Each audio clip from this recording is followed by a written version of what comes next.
Today we're going to be talking about something that I struggle with. In fact, it's something that, from my experience, most American Christians struggle with to some degree. Balancing patriotism with Christianity.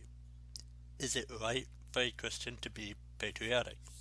If so, to what degree? To answer this, we'll be looking to Jonah. I'll explain in just a little bit.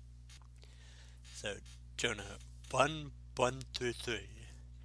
Now the word of the Lord came to Jonah the son of Amittai, saying, Arise, go to Nineveh, that great city, and cry out against it, for their wickedness has come up before me. But Jonah arose to flee to Tarshish from the presence of the Lord. He went down to Joppa, and found a ship going to Tarshish. So he paid the fare, and put down into it to go with them to Tarshish from the presence of the Lord.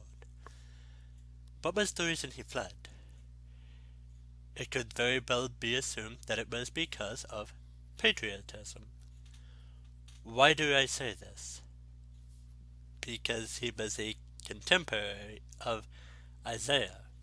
And what does Isaiah say in chapter 10? Starting at verse 5.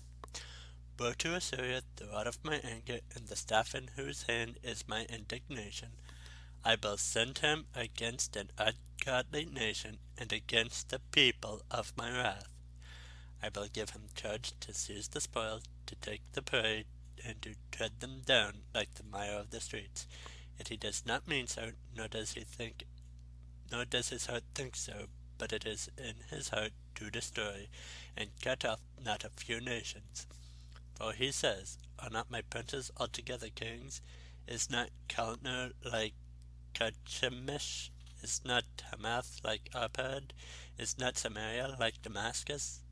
As my hand has found the kingdoms of the idols, whose carved images exalt those of Jerusalem and Samaria, as I have done to Samaria and her idols, shall I not also do to Jerusalem and her idols?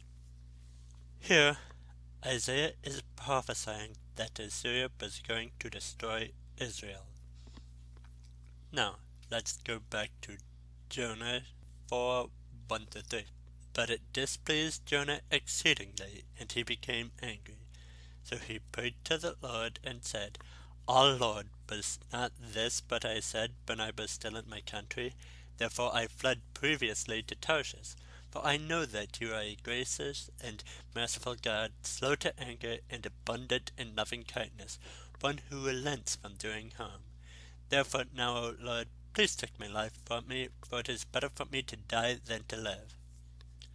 So here we see that Jonah knew that if they repented, God would relent from destroying the city.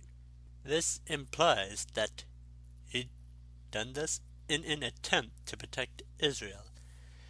He was a patriot for Israel, because if Nineveh was destroyed, how could they destroy Israel? This then begs the question, is being a patriot bad? Well, does God reprimand Jonah for being a patriot?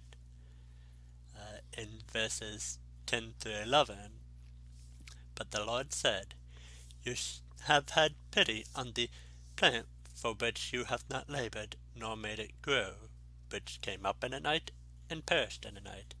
And should I not pity Nineveh, that great city in which are more than 120,000 persons, who cannot discern between the right hand and the left, and much livestock? No, he didn't reprimand Jonah for being a patriot. He only reprimands him for not having compassion on Nineveh and its inhabitants. So, being a patriot ain't wrong. Heck, we should have a level of respect for our country. In Matthew 20:20-21, And he said to them, Whose image and inscription is this? They said to him, Caesar's.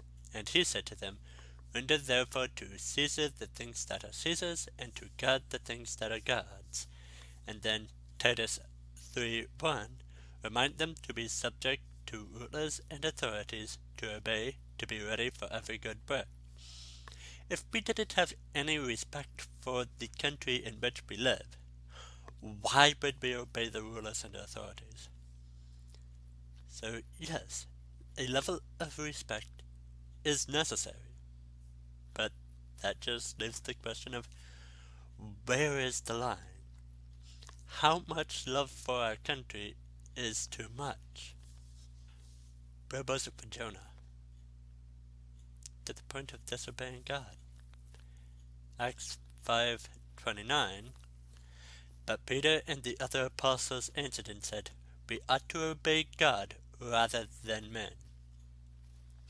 If the laws of the land directly oppose God, your patriotism must end there, and not follow those laws. Civil disobedience is the only course of action. Don't let your love for your country get in the way of your love for God. Remember that government and countries are put in place by God, but don't serve them as though they are God.